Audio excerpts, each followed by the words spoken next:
हाय, good morning everyone. तो एक session और हमारे लिए इंग्लिश को बेटर करने के लिए दो सेंटेंसेस है, बहुत ही अच्छे सेंटेंस है।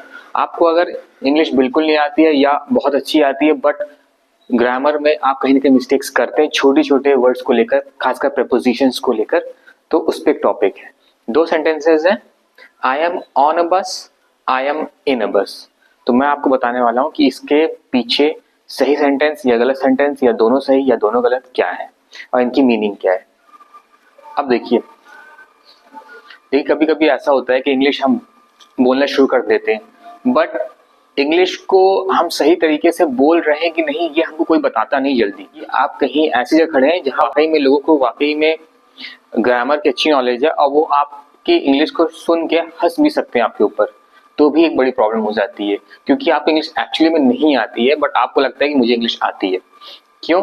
क्योंकि यहाँ पे जो सेंटेंसेस है इसमें आपको क्या बोलना है ये मैं आपसे पूछने वाला हूँ। आप ट्राई करिएगा कि क्या आप इस तरीके से सोच पा रहे हैं इस चीज को। पहले तो हम लोग इस दोनों की मीनिंग समझते हैं क्या लिखा है। आई एम ऑन ए बस, आई एम ऑन ए बस। दूसरा लिखा है आई एम इन अ बस। अब मैं आपको एक सिचुएशन दे रहा हूँ, आप बस के अंदर बैठे हुए और कहीं से चले आ रहे हैं और कहीं आपको पहुंचना है।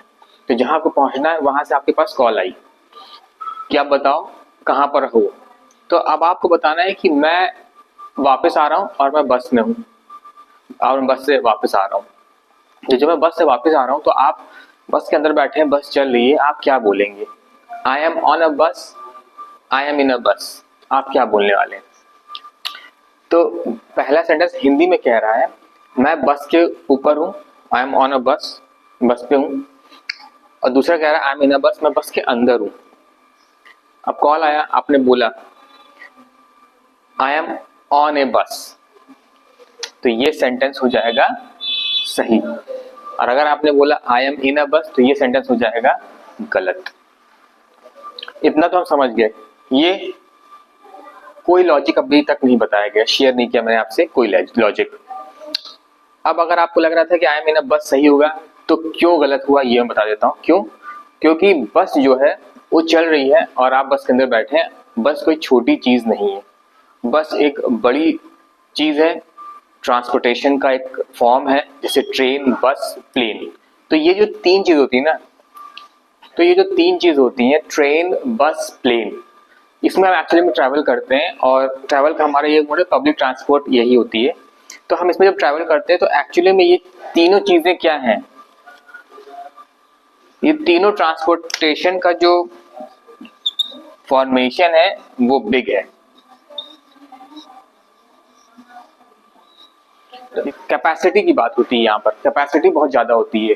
यहाँ पर एक दो लोग, यहाँ पर 100 से भी ज्यादा, 400, 500, 600 इस तरह से लोग बैठते हैं। तो जब कैपेसिटी ज्यादा होती है वहां पर हम लोग, बड़ा है तो वहां पर हम लोग ऑन का इस्तेमाल करेंगे। मैं एक सेंटेंस लिख रहा हूँ आपके लिए, आप देखिएगा क्या लिखा है मैंने और बताइएगा सही लिखा है कि नहीं।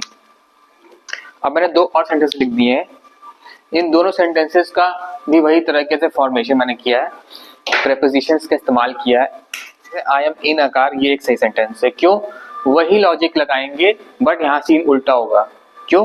पब्लिक ट्रांसपोर्टेशन की जब बात करते हैं तो वो एक्चुअली में बिग इन साइज होती है, कैपेसिटी उनकी ज्यादा होती है, तो वहां पर हम लोग ऑन का इस्तेमाल करते हैं। जब आप छोटे चीजों की बात करते हैं जैसे कार, बाइक, तो वहां पर आप ट्रैवल करते हैं जब, तो आप इस्तेमाल करते हैं इन का। तो आप सही सेंटेंस है I am in a car. तो आप ट्रैवल कर रहे हैं, किसी का कॉल आया तो आपको बताना है कि आप कहाँ हैं, तो आप बता सकते हैं I am in a car. अगर आप बस में, आई am on a bus, I am on a train, I am on a plane.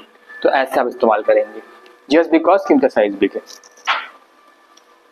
तो मुझे ऐसा लगता है कि आपको काफी क्लियर है ये पार्ट। अच्छा, मान लीजिए आपको सिर्फ ये बताना है कि मैं कार से जा रहा हूँ या मैं कार से जा रही हूँ, और आपको बोलना है या मैं बस से जा रही हूँ, ऐसा कुछ कहना है आपको, तो आप वहां पर क्या लगाएंगे? इन, ऑन, थ्रू। आप वहां पर बोलेंगे आई एम गोइंग बाय बस, आप ये बोलेंगे, बाय का इस्तेमाल करेंगे। अब बाय कार भी हो सकता है, अगर आप कार से जा रहे हैं तो आप कार बोलिए, आई एम गोइंग बाय बस, I am going by car, तो रिलेटेड फ्रेज है। तो यहाँ पर आप बाय का इस्तेमाल कर रहे हैं। क्यों? क्योंकि आप बता रहे हैं कि कैसे जाऊंगा। तो आप अगर बस से जाएंगे या कार से जाएंगे तो आप बाय का इस्तेमाल करेंगे दोनों जगह। तो इनको आप नोट डाउन करिए और ढेर सारी प्रैक्टिस करिए।